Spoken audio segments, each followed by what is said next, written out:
I should not have said it out loud, but once the words left my mouth, I couldn't take them back. If you're pregnant, I'm not going anywhere. Claire froze across the kitchen table.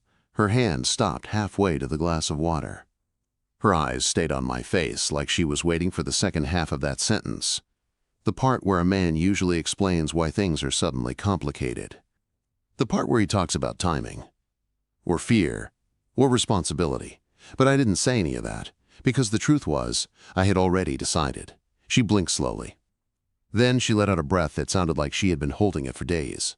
"You don't even know what you're agreeing to," she said quietly. "I know enough," I answered. Her laugh came out short, almost disbelieving. "Owen, I'm a gynecologist. I've spent my whole career telling other people how unpredictable this can be. Complications, stress, long nights. And now, suddenly, I'm the patient." I leaned back in the chair and looked at her for a moment. Clare Lawson was one of the strongest people I had ever met. I had seen her come home after 14-hour hospital shifts and still somehow find the energy to listen when someone else needed to talk.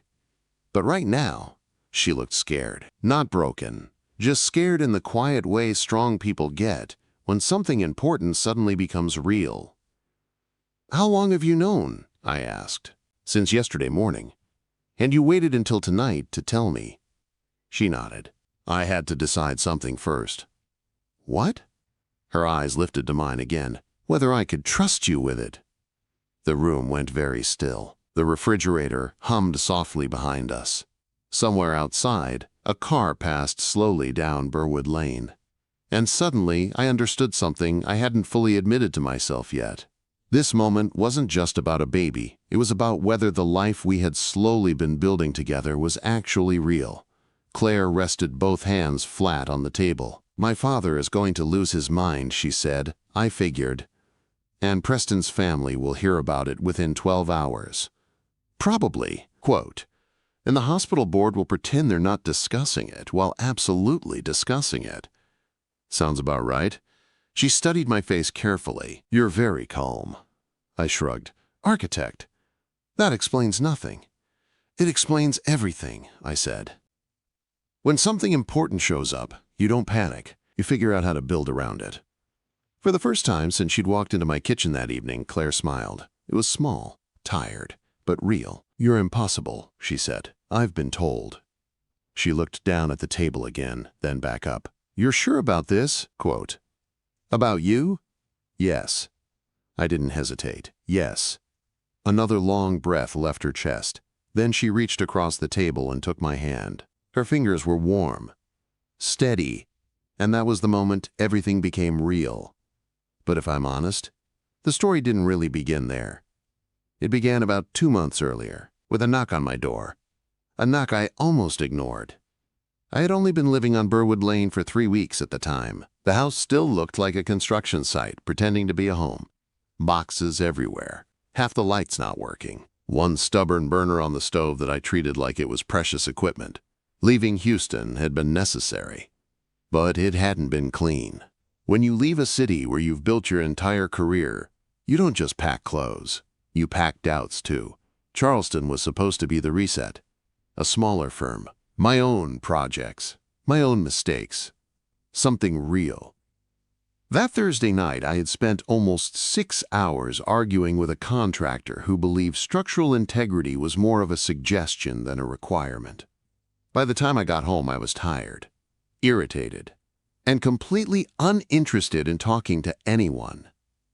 Then someone knocked. Once. Then again. Not loud, not impatient, just steady. I stood in the hallway staring at the door for a full 10 seconds before opening it.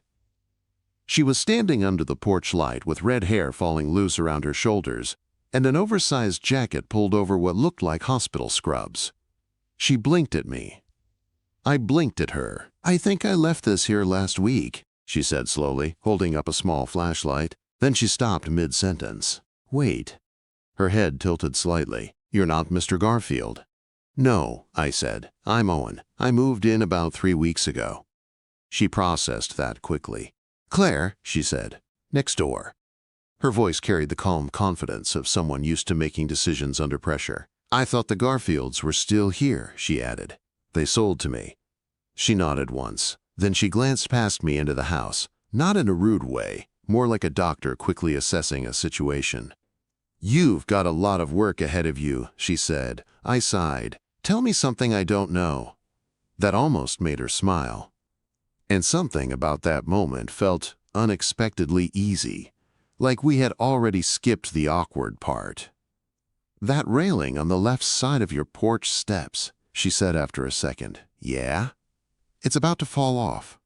I looked over my shoulder. She was right. "Good eye," I said. "Occupational hazard." "Doctor? Gynecologist?" I nodded slowly. "Well, that's probably a more stressful job than fixing porch railings. Most days."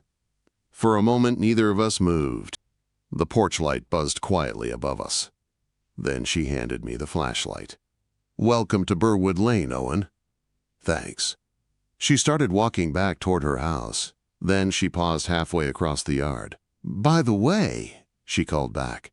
"Yeah? If you keep that porch light on at night, the street feels safer."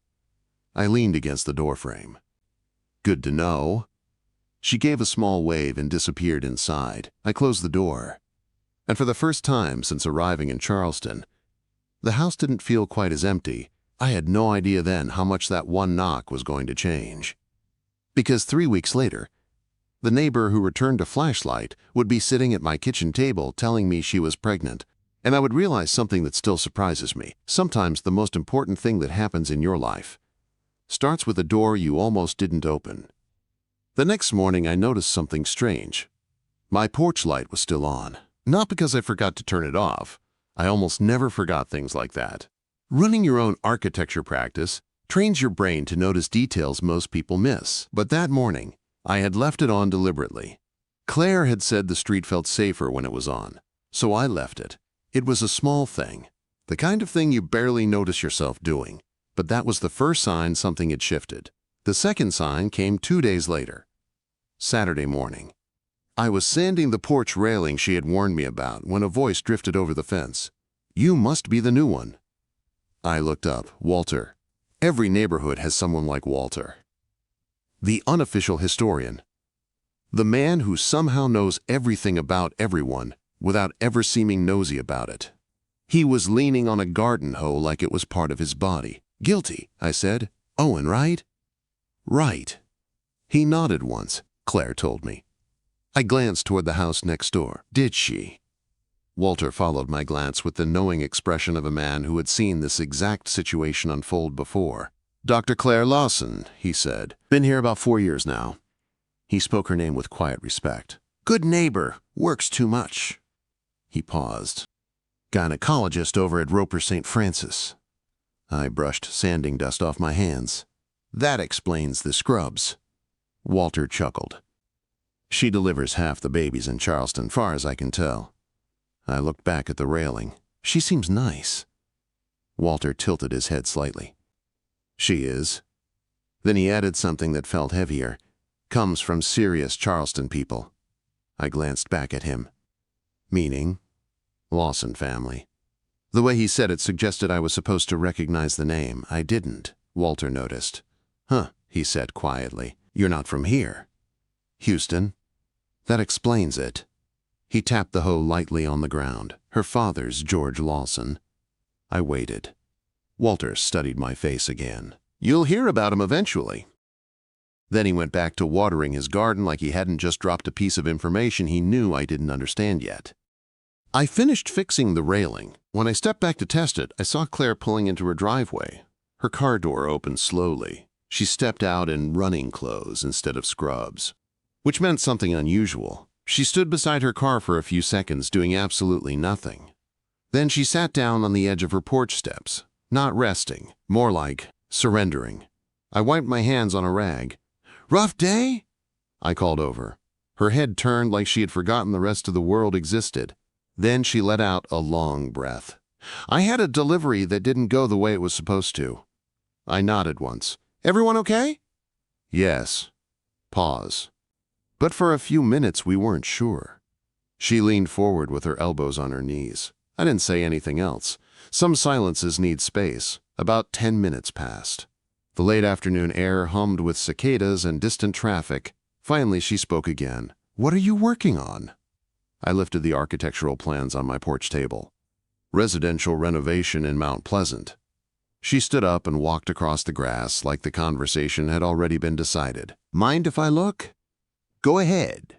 She leaned over the drawings. Her attention sharpened instantly. That calm doctor focus. "They want to remove this whole wall?" she asked. "Floor to ceiling glass."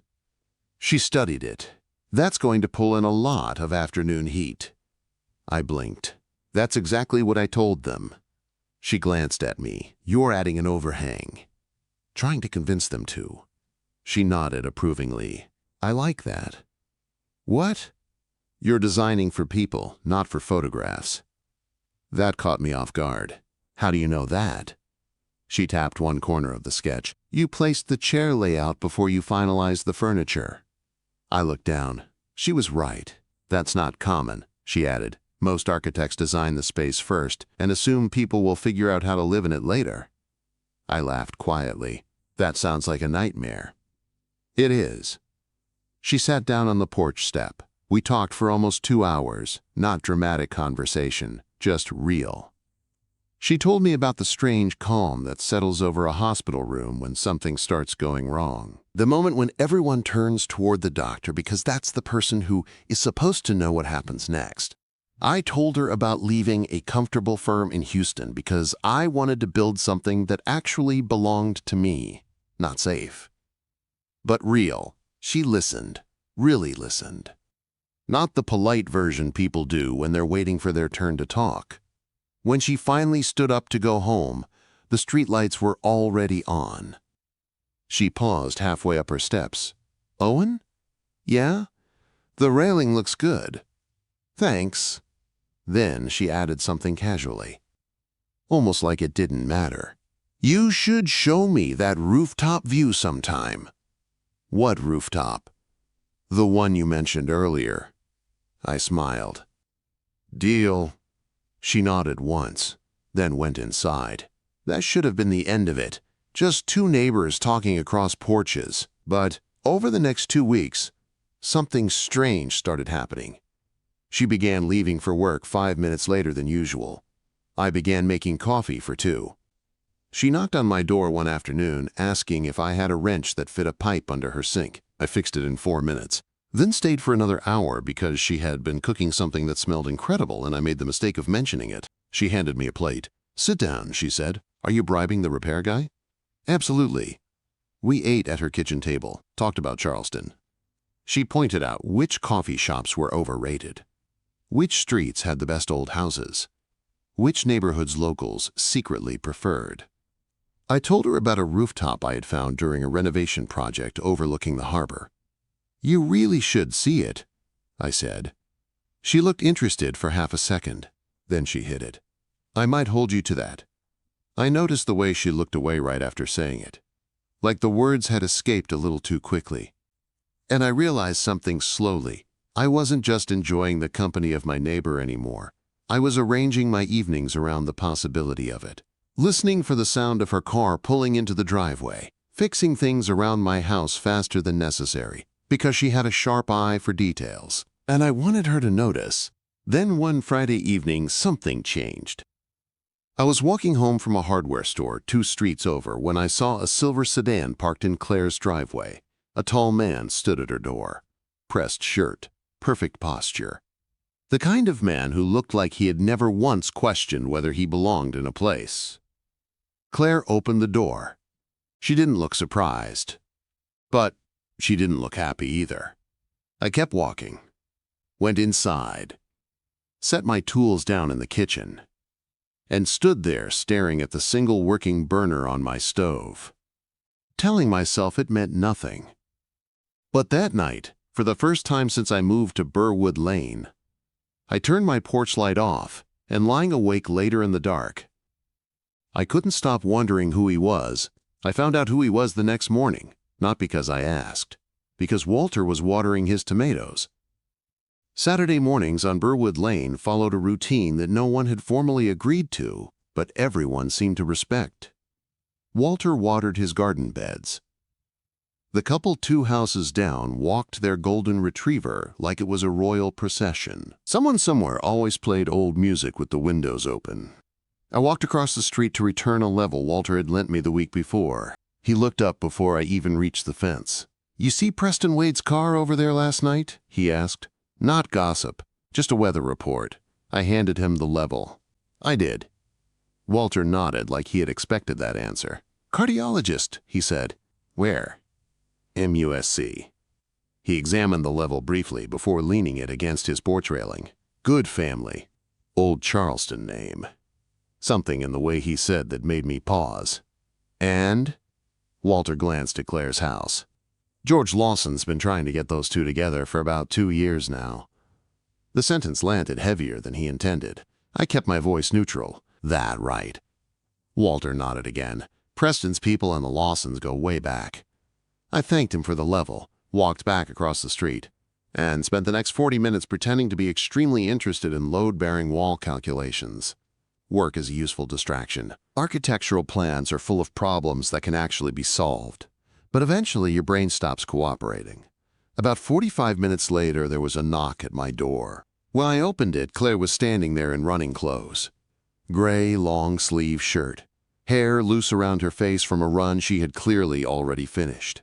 She held out 2 coffee cups. "The Morrison Drive place," she said. "The only one you said was worth the detour." I took the cup. "Thanks." She stepped inside before I could say anything else. "I ran past your street twice," she said. Both times I told myself not to stop. "And the 3rd time?" I decided that was stupid. We sat at the dining table surrounded by my scattered project plans. She wrapped both hands around her coffee. Her eyes dropped to the drawings. "Mount Pleasant project?" "Yeah." She studied the layout quietly. "That glass wall idea's still there. For now." She pointed to the back elevation. "You're going to need serious shade coverage." "I know." I watched her focus on the plans. It struck me again how quickly her brain processed information. Doctors and architects share something in common. Both professions spend a lot of time imagining consequences before they happen. She looked up. "I like the way you think about how people actually live in a space. That's the job." "Not always." She tapped the paper. "Most people design what looks good in magazines." I shrugged. "Houses should work for the people inside them." She studied me for a moment. "Exactly." We talked about the project for almost an hour, and for most of that hour I managed not to think about the silver sedan, but eventually curiosity won. "The man at your door last night," I said carefully. She didn't flinch. She just took a slow sip of coffee. "Preston. Walter mentioned him." "Walter mentions everyone." Her tone wasn't annoyed, just amused. She stared down into her cup for a moment. "He's a family friend," she said. "Has been for a long time." Pause. "My father likes the idea of us being more than that." "And you?" She looked up. Her eyes were steady. "I like having coffee with my neighbor on a Saturday morning." It wasn't a declaration, but it was enough. The weeks after that were some of the easiest I could remember. Not dramatic, just steady. The kind of quiet rhythm that slowly builds something real before anyone names it. She started texting when she left the hospital. Not long messages. Just things like, "Leaving now, long day, need food." I started timing my evening walks around the sound of her car pulling into the driveway. We went to the rooftop I had mentioned one Sunday afternoon. The harbor stretched out under the late sunlight. Boats moved slowly through the water. Claire leaned against the railing, looking out at the view. "This is ridiculous," she said. "What?" "You kept this secret." "I was waiting for the right bribe." She laughed, and for a moment I forgot about Preston Wade completely. But life rarely lets easy things stay easy for long. A few weeks later, Claire mentioned a dinner at her parents' house. She said it casually. Too casually. The kind of casual that means something actually matters. "Family thing," she said one evening. "Nothing interesting. But she mentioned it again 2 days later, then quickly changed the subject, which meant she knew I had noticed. The dinner happened on a Sunday. That night, she knocked on my door. Later than usual. Her expression was carefully neutral. "How was dinner?" I asked. "Fine." She stepped onto the porch, then added quietly, "Preston was there." I waited. "My father made a toast." That sounds dangerous. It wasn't subtle.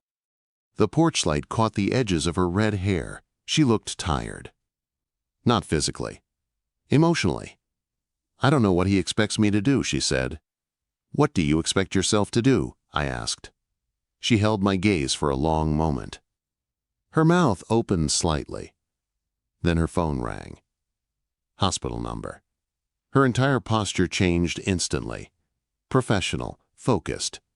She answered it and stepped off the porch. "I'll be right there." By the time she hung up, she was already halfway to her car.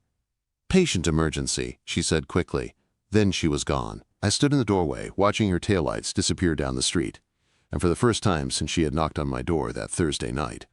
Something about the space between us felt uncertain. I didn't know yet that things were about to get more complicated, because over the next week, Claire slowly started disappearing from my life. Not completely, just enough to make me notice. The coffee visits stopped. The texts became shorter. She still waved from the driveway, still smiled when we crossed paths at the mailbox, but the version of Claire who had sat at my kitchen table studying architectural plans. That version of her had quietly stepped back behind a door I didn't know how to open, and I had no idea yet. Why? Claire didn't disappear all at once. That would have been easier to understand. Instead, it happened slowly. The kind of slow distance that lets you convince yourself nothing is wrong until suddenly you realize everything feels different. The texts stopped first. Then the coffee visits. Then the small conversations across the yard that had somehow become the best part of my evenings. She still waved when we crossed paths, still smiled politely at the mailbox. But the version of Claire who had once sat at my dining table studying architectural plans, that version had stepped back behind something I couldn't see. And I didn't know how to ask about it without pushing. So I did the only thing that felt right. I gave her space. I kept my porch light on every night. But I stopped knocking. Work helped. The Mount Pleasant project had entered the complicated phase where clients start changing their minds every 48 hours. First, they wanted the entire back wall glass. Then they wanted half glass. Then suddenly someone's cousin who knew construction convinced them glass walls were a terrible idea altogether. I spent long days reviewing drawings, answering contractor calls, and pretending my brain wasn't occasionally drifting back to the house next door. Life on Burwood Lane kept moving.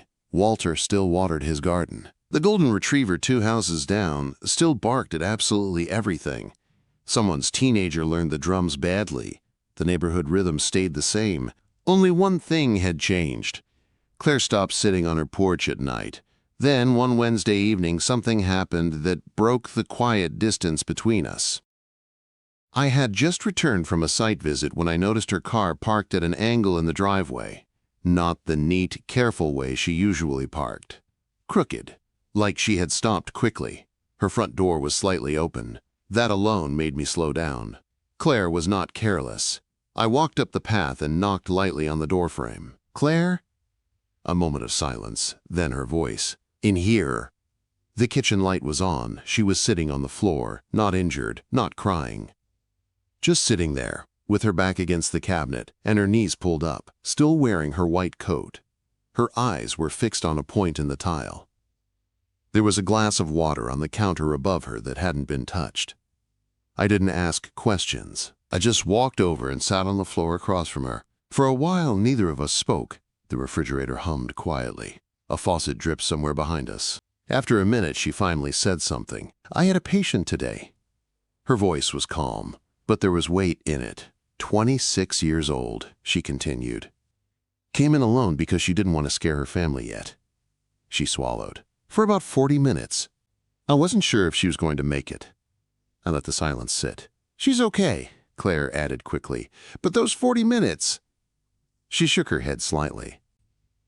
I'm good at my job, she said. Not boasting, just stating something she needed to hear herself say. I know I'm good at it. But some days, the weight of being the person everyone looks at when things go wrong. She gestured around the kitchen. Has to land somewhere. And tonight it landed here, I said. She finally looked at me. Her eyes were tired, but softer than they had been in weeks. I miss talking to you, she said. Those 5 words carried more meaning than an hour of explanations. I've been right here, I said. She nodded slowly. I know. Then she added something quieter. I think that's what scared me. I understood. When someone matters, that realization can be terrifying. So I didn't push. Instead, I stood up. Stay there, I said. She watched me curiously as I washed my hands at the sink. Then I opened her refrigerator. What are you doing? She asked, looking for ingredients. For what? Dinner. She blinked. I'm not really in the mood to. You will be. She leaned her head back against the cabinet and watched while I pulled out pasta, garlic, olive oil, and a few vegetables. Nothing impressive, just something warm, something real. After a few minutes, she slowly stood up and moved to the table. I cooked. She talked. Not about Preston. Not about her father. Just about the day. About the patient. About the nurse who had quietly squeezed her shoulder in the hallway afterward. People think hospitals are cold places, she said, but sometimes the smallest kindness keeps you standing. I set 2 plates on the table. We ate quietly for a few minutes. Then, while I was washing the dishes, she spoke again. My father made it very clear what he thinks my life should look like. I turned off the faucet. And for a long time, she continued, I told myself I was being a good daughter by listening. She leaned against the counter. But there's a difference between listening to someone, pause, and handing them your future. I faced her. I'm not asking you to choose anything tonight, I said, but whatever you decide. I shrugged slightly. It should belong to you. She watched me for a long moment. Then she stepped forward and wrapped her arms around me. It wasn't dramatic, just a quiet hug. The kind that says thank you without words. I held her carefully. 3 days later, she called her father. I wasn't there for the conversation, but that evening we sat on our separate porch steps with cups of tea, and she told me what happened.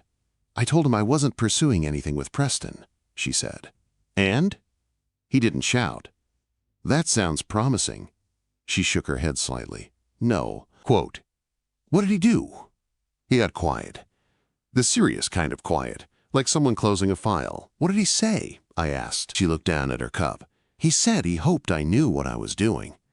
I leaned back against the step. Do you? She looked over at me. The porch light caught the edges of her red hair. Yeah, she said softly. I think I actually do. For the first time in weeks. The distance between our houses disappeared again. But we both understood something now. Choosing each other wasn't going to be simple. Because somewhere out there, a man named George Lawson had just realized his daughter had made a decision he couldn't control. And men like that rarely walk away quietly. George Lawson showed up the very next morning. No warning, no phone call, just a knock on my front door. I opened it expecting a delivery. Instead, I found a man standing there in a dark jacket that probably cost more than the entire renovation budget of my kitchen. Tall, perfect posture, silver hair, and eyes that had clearly spent decades making decisions other people had to live with. You must be Owen, he said. His voice was calm, controlled. Yes, sir. I'm George Lawson. I stepped aside. I assumed. He entered slowly, looking around the living room like he was studying a blueprint. The place was still half finished. Architectural plans spread across the table. 2 mismatched chairs. A bookshelf that leaned slightly because I hadn't fixed the leg yet. He noticed everything. Men like him always do. I think we should talk, he said. About Claire. I nodded. That makes sense. He remained standing in the center of the room. Not hostile, just assessing. You know who I am? He said. Yes. Then you understand why I'm here. I have a guess. But I'd rather hear it from you. That seemed to earn a small measure of respect. He sat down finally. Not in the comfortable chair. In the worn one near the window, the one I usually used when working late. My daughter, he began, has made certain things clear to me recently. I didn't interrupt. About her choices. Pause. About where her attention currently is.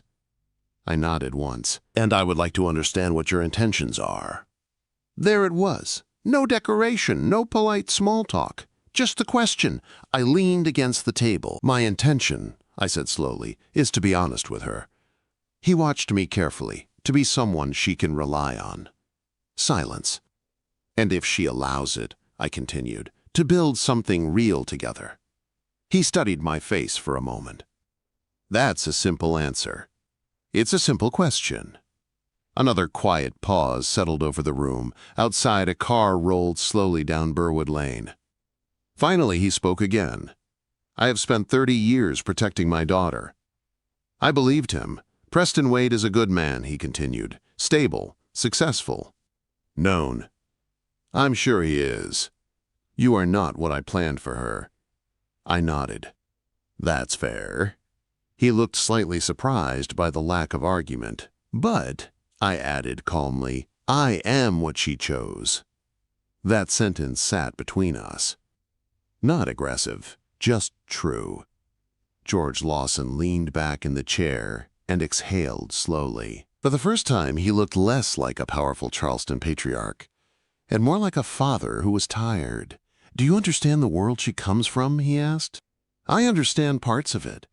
And the parts you don't? I'll learn. His eyes narrowed slightly. You left a large firm in Houston. Yes. To start over here. Yes. That seems risky. Probably. Why do it? Quote, the answer came easily. Because I wanted to build something that was actually mine. He absorbed that. Then his gaze drifted around the room again. The plans. The unfinished corners. The quiet evidence of someone building a life piece by piece. Finally, he stood. I appreciate that you answered plainly. Plain answers are usually the best ones. He walked toward the door, then paused with his hand on the frame. You should know something. I waited. My daughter is strong. I know. She didn't get that from nowhere. I assumed. He looked at me one last time. You will need to be equally strong. I plan to be. He nodded once, then he left. I watched from the window as his car pulled slowly away from Burwood Lane. Nothing had been resolved. No blessing, no threat, just a conversation. But something had shifted. That evening, Claire called. You saw him. Yeah. What did he say? That I wasn't what he planned for you. Silence. What did you say? That you were what mattered. Another long pause. Then I heard her exhale. He came to see me after, she said. And? He said he needed time. That sounds reasonable. For my father? Miracles happen. She laughed softly. Then her voice steadied. I'm not changing my mind. I didn't think you would. Are you? No. Another quiet pause passed between us. Then she said something simple. Good. 2 months followed. Not easy ones. George Lawson didn't interfere directly. But influence doesn't always need to be loud. 2 colleagues mentioned hearing concerns about Claire's focus. A hospital board member suddenly stopped returning her emails as quickly. Nothing concrete. Nothing provable. Just pressure. The kind powerful people apply without leaving fingerprints. But Claire didn't shrink. She went to work every morning before sunrise, delivered babies, comforted terrified parents, made decisions that actually mattered, and every night she came home tired, but still herself. Slowly, the distance between our houses disappeared completely. She started showing up on my porch again. Not cautiously, not apologetically, just naturally, like she had decided this was where she belonged. One evening we drove to Sullivan's Island. The sky was turning silver over the water. We walked along the shoreline with the tide sliding quietly over the sand. Claire picked up a piece of sea glass, turned it in her fingers. "I used to come here as a kid," she said. "My mother brought us every summer." "What changed?" She smiled faintly. "Life became managed." "Managed?" "When you grow up in a family like mine, everything has a purpose." She tossed the sea glass lightly in her hand. "Every dinner, every introduction, every friendship." Sounds exhausting. It wasn't always bad. Quote, "She looked out at the horizon, but somewhere along the way I forgot something." "What?" "That I was allowed to want things that weren't already on the list." I skipped a flat stone across the water. 2 bounces. 3. "What do you want now?" I asked. She didn't hesitate. "This." One word. Simple, but it carried weeks of decisions. I reached for her hand. She let me take it. We stood there watching the ocean until the sky faded into evening, and for a moment, everything felt peaceful. But peace rarely arrives without one final test, because the very next morning, I opened my front door and found George Lawson standing there again, and this time, he wasn't alone. George Lawson wasn't alone. A woman stood beside him, elegant posture, calm eyes. The kind of quiet presence that makes you realize immediately who really runs the room. "Good morning," she said before George could speak. "I'm June Lawson." Claire's mother. I stepped aside and opened the door. "Please come in." They entered together. George remained near the window again, studying the room like he had the first time. June, however, walked slowly around the living space with genuine curiosity. She noticed the architectural drawings on the table. "You designed these?" she asked. "Yes." She studied the plans carefully. "This one is beautiful. It's a renovation project." She smiled faintly. "I meant the thinking behind it." George cleared his throat quietly. June ignored him. That alone told me a lot about their marriage. She pointed to a framed photograph leaning against the wall. "A building in downtown Charleston." "I've always admired that structure," she said. "Do you know who designed it?" Quote, I looked at the picture. "I helped work on it early in my career." Her eyebrows lifted slightly. "Really?" "Before I left Houston." Something softened in her expression. George noticed. He said nothing. Finally, June sat down. George remained standing. "My daughter," he began, "has informed us about the situation." He didn't elaborate. He didn't need to. Claire had told them she was pregnant. June looked at me gently. "She seems calm about it," she said. "She is." "And you?" "I'm not going anywhere." George studied me. "You understand this will change her life." "Yes." "You understand the pressure that comes with her profession." "Yes." "You understand the expectations our family carries in this city." I paused, then answered honestly. "I understand some of them." "And the rest?" "I'll figure them out." The room went quiet. Finally, June spoke again. She loves her work. "I know. And she will never stop caring about her patients. I wouldn't want her to." June nodded slowly. "That's a good answer." George crossed his arms. "You seem very certain for a man whose life is still under construction." I glanced around the unfinished room. "That's how construction works." He frowned slightly. "Meaning?" "You build something piece by piece," I said. "You reinforce what matters and fix what doesn't." "And Claire?" "She's not something to fix." That answer surprised him. For the first time, George Lawson smiled. It was small, but real. "You may survive this family after all," he said quietly. June stood. "Well," she said gently, "I believe we should all have dinner together." George looked at her. She met his eyes calmly. "It's time." That dinner happened the following Friday, just the 4 of us. Their house was exactly what you would expect from an old Charleston family. Elegant, quiet, generations of photographs lining the walls. But the dinner itself wasn't tense. June asked about my architecture firm. George asked practical questions about business and long-term plans. And for the first time since I had met him, He wasn't testing me, he was simply observing. Halfway through the meal, June brought out an old photograph. It showed a historic building downtown. "I've admired this place for years," she said. I looked closer. It was the same project I had helped design years earlier. "You worked on this?" she asked again. "Yes." She smiled. "That explains something." "What?" "Claire always admired the way that building feels inside." George looked at the photograph, then back at me. His expression changed slightly. Not approval exactly, but recognition. At the end of the night, he walked me to the door. "She's strong," he said quietly. "I know." She got that honestly. "I believe that." He paused. So did her instincts. That was the closest thing to a welcome I was going to get. And it was enough. Winter passed gently in Charleston. My architecture firm moved into a real office on King Street.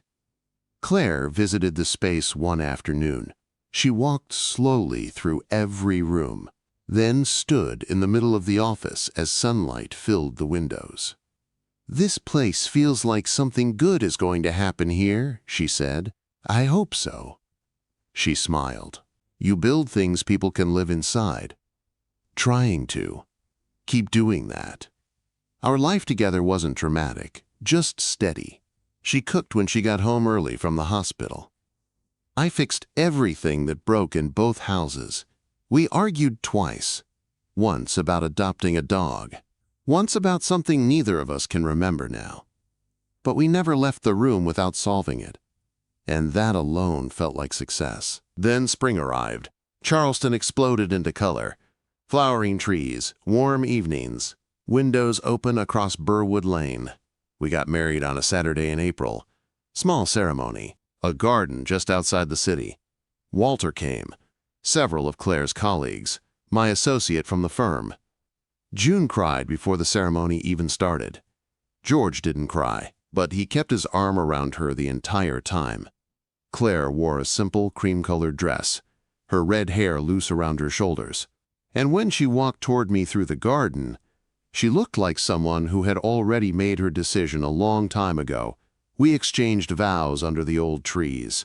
When it was my turn to speak, I forgot most of what I had written. So I told the truth. "I opened the door one night because someone knocked," I said. I had no idea what I was letting into my life. Claire smiled. "You fixed my sink and stayed for dinner," she replied. I had no idea what I was doing either. Everyone laughed. The officiant finished the ceremony. Someone opened a bottle somewhere behind us. Walter clapped louder than necessary. And just like that, a life that had started with two strangers living next door to each other became something real. Later that evening, after everyone had gone home, Claire and I stood together on the porch of our house on Burwood Lane, the same porch where she had once knocked with a borrowed flashlight. She leaned her head against my shoulder. "Funny," she said quietly. "What?" "How one small decision changes everything." I looked down the quiet street, at the porch light still glowing above the door. "Yeah," I said, "sometimes the biggest moments in life." I paused. "Start with a door you almost didn't open." And I'm very glad I opened mine.